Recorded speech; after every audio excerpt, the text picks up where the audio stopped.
Senate Resolution number 826 is hereby called to order.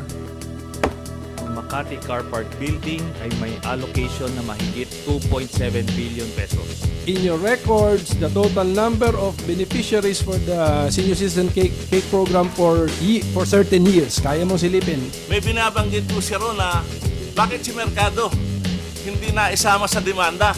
Author din naman si Mercado ng 0.260 billion. Saan po galing yung statement nyo last week na 1,000 ang talagang cake?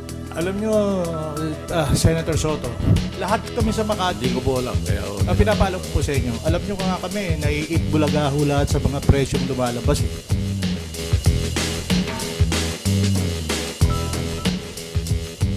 Today on Rappler. Imposible ho namang hindi din nakinabang ang aking mayor. Yun naman po ang kalakaran. A former vice mayor of Makati drops the bomb on his old ally Vice President Binay, saying they both benefited from an overpriced Makati building.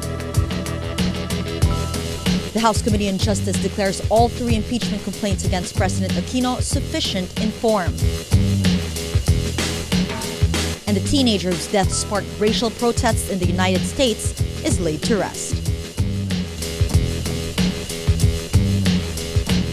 Hello, I'm Natasha Gutierrez. Welcome to Rappler, your social news network. Former Makati Vice Mayor Ernesto Mercado drops the bomb on his former ally, Vice President Binay. Testifying at a Senate hearing Tuesday, Marcado says he and Binay benefited from the building. Po ba ay kumita dito sa transaksyon na ito? Alam po ninyo, hindi ho ako talagang sinungaling. Ako ho magsasabi ng totoo. Dahil pagtatawa na naman ho ako ng taong bayan at ninyong lahat. Tinatanong nyo nga pa lang ho ako, may nagtumawa na eh. Ako ho, aaminin ko sa inyo do sa phase 1 at phase 2, nakinabang po ako. Kung ang vice mayor po ay nakinabang, abay siguro higit na nakinabang po ang mayor dito. Kasi ako naman po hindi pumipirma ng kontrata. Tinatanong nyo lang din po naman ako ng tapatan. Yun po ang aking sagot. Kung ako ho nakinabang, imposible ho namang hindi din nakinabang ang aking mayor. Pero Vice Mayor Mercado, ano yan? Based on your personal knowledge o implikasyon lang yan dahil sa nakinabang ka? Yun ang pakiramdam mo, nakinabang din yung mas mataas sa'yo? Yun naman po ang kalakaran eh. Mercado refuses to say how much he or Binay earned. He says he will only give details in court. Mercado was a longtime ally of the vice president since 1986, but had a falling out in 2010 when the elder Binay broke a promise to support him as mayor of Makati. The vice president backed his son, now Makati Mayor Junjun Binay. Mercado claims he did not want to run for mayor, but Binay got to him through his father. Kaya lang po niya ako nakumbinsi. Pinuntahan ho niya yung aking ama na noon ay malapit ng mamatay. Na ang sabi niya sa tatay ko Tatay, kumbinsihin mo naman itong kaibigan ko na pagbigyan akong mag-mayor siya. Nung makaalis ho si BP, ang sabi ng tatay ko, napakaswerte mo. Di ako naman sumubo ako dahil bagaman at ako ho may takot na baka maging biktima din ako ng pangako. Pero sabi nga ng tatay ko, napakaswerte ko, pumayag po ako. Mercado also implicated Binay's eldest daughter, Senator Nancy Binay, who owned a pastry business which supplied City Hall with cakes for senior citizens. Mercado alleges the cakes supplied by Nancy were overpriced. So let me clarify. When you say that Senator Nancy is in charge, what do you mean? Binabantayan niya or is she oversight or negosyo ba niya yon? Or please elaborate para lang maintindihan. Then I'll leave this topic. Ang alam ko po, negosyo niya talaga yon. Although wala po ako talagang, hindi naman po ako naghanap ng dokumento dahil magkakasama naman po kami noon. Basta ako ho, alam ko talaga, negosyo niya yon. Actually, kino-question ko nga ho yun Dahil ang sabi ko, pati ba naman yung cake, ang liit na bagay niya, pwede namang magnegosyo ng iba. Senator Nancy Binay denies the allegation. She adds the cake issue shows she is, quote, the next family member on their demolition list. The week before, Binay's political rival Renato Bondal claimed the cakes cost 1,000 pesos or almost $23 each. The Makati city government dismissed the claim, saying it only cost 306 pesos or $7 each. Bondal later said the 1,000 peso price tag was just a, quote, guess. More on the Binays. Makati Representative ABIGAIL shows up at the Senate on Tuesday, vowing to confront Senator Alan Peter Cayetano. Cayetano alleges she was behind the graft case filed against the senator and his wife, Taguig Mayor Lani Cayetano.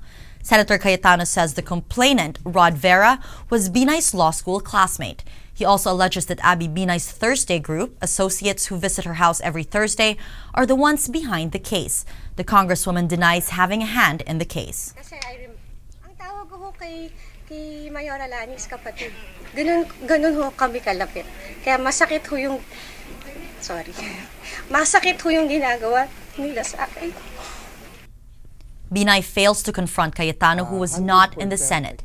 Cayetano later says he's not avoiding Binay but had a, quote, appointment outside.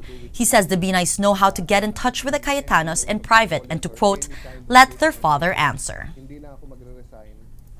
After much debate, the House Committee on Justice votes all 3 impeachment complaints against President Benigno Aquino sufficient in form. Lawmakers voted 53-1-1 and 42-7-4 on 2 complaints. No objections were raised against the third one. The first complaint against Aquino involves Malacanang's controversial spending scheme. Part of the scheme were declared unconstitutional by the Supreme Court. The third complaint involves the defense deal between the Philippines and the United States. The complainants accuse Aquino of violating the Constitution, graft and corruption, and betrayal of public trust. The next round of deliberations will be on Tuesday, September 2. All 3 complaints will go through at least 2 more rounds of voting to determine if they are sufficient in substance before they go to plenary. A complaint will be rejected if the committee finds it insufficient in substance. The government expects the country's economic expansion to slow down after President Benigno Aquino's term. Data from the Department of Budget and Management show the Philippine economy is projected to grow by 6.5% to 7.5% in 2014 and 7% to 8% in 2015. By the end of the Aquino administration's term in 2016, the economy is expected to expand at a faster pace, 7.5% to 8.5%. But by 2017, growth will slow down to between 7% and 8%. The Philippine economy in 2013 registered a stellar growth of 7.2%, surpassing the government's target of 6% to 7%. In the first quarter of 2014, economic growth slowed down to 5.7% due to the lingering effects of Super Typhoon Yolanda or Haiyan.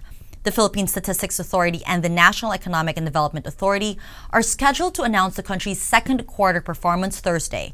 Several institutions have different forecasts. The Asian Development Bank projects Philippine growth to slow down to 6.4% in 2014 and 6.7% in 2015 from 7.2% in 2013, all below the government target. The World Bank downgrades its forecast to 6.4% from 6.6% for 2014 and to 6.7% from 6.9% in 2015. The United Nations Economic and Social Commission for Asia and the Pacific offers a more optimistic projection, saying the Philippine economy is projected to expand by 6.7% within the range of the government's 2014 target of 6.5% to 7.5%. State Weather Bureau Pag-asa says Metro Manila and the Calabarzon region should be ready for moderate to heavy rain and thunderstorms Wednesday. In its 5 p.m. bulletin Tuesday, Pag-asa says the low-pressure area as of 4 p.m. is 50 kilometers south of Infanta, Quezon Province. Central Luzon, the Mimaropa region, and the northern provinces of Benguet, La Union, and Pangasinan can also expect light to moderate rain showers and thunderstorms. Visayas, Mindanao, and the rest of Luzon will have slightly fairer weather with isolated rain. Check out Rappler's Project Agos microsite, a one-stop shop to help the public prepare better for disasters. Project Agos aims to raise awareness on climate change adaptation, and disaster risk reduction and management. You can see what to do before, during, and after natural disasters like floods and earthquakes.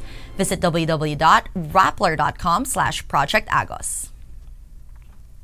A Liberian doctor treated with experimental anti-Ebola serum ZMapp died Sunday. Authorities say Dr. Abraham Borbor was showing signs of progress until he died. The Ebola epidemic has claimed more than 1,400 lives as of Sunday.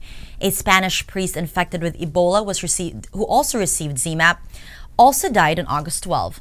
Liberia received ZMapp supplies from the United States on August 13 after administering the experimental drug on U.S. citizens early this month. The American missionaries were declared cured last week. The lab producing ZMapp says the very limited stocks of the drug are also used up.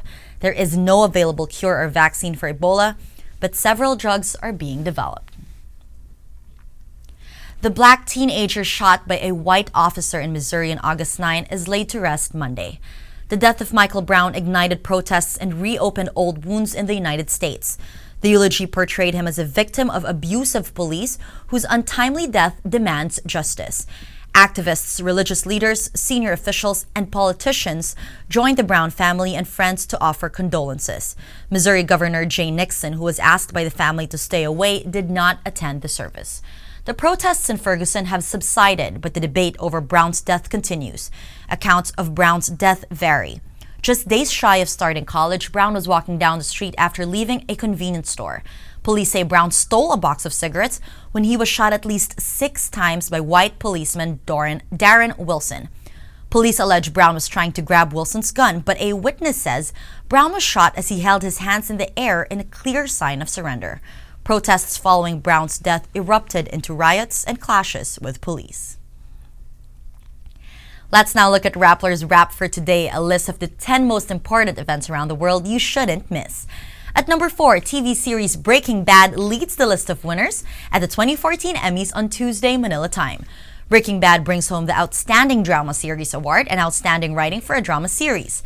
Its cast bagged the awards for Outstanding Lead Actor in a Drama Series, Outstanding Supporting Actor, and Outstanding Supporting Actress. Game of Thrones, among the most nominated, loses in all major acting categories. Comedian Billy Crystal also pays a special tribute to comedy icon Robin Williams. At number 5, is there a new generation of nicotine addicts emerging in the U.S.? The U.S. Centers for Disease Control and Prevention says the number of young people who never smoked a cigarette but used e-cigarettes tripled from around 263,000 in 2013, from 79,000 in 2011. A study published in the journal Nicotine and Tobacco Research says 44% of non-smoking youth who use e-cigarettes say they intend to smoke conventional cigarettes within the next year. And at number 8, the European Space Agency, or ESA, lists 5 possible sites for the first ever landing on a comet named 67P. ESA will be sending down a robot laboratory called Philae in mid-November, which will carry out a series of tests on the comet's surface. The ESA says choosing the right spot for the landing that offers the most potential for scientific treasure is a complex process. For the full top 10, visit Rappler.com's The Wrap. Every story on Rappler has a mood meter which gives you 8 emotions to choose from. Click how you feel and your vote comes down to the mood navigator in the middle of the front page, which crowdsources the mood of the day. It also gives you the top 10 stories with the most clicks.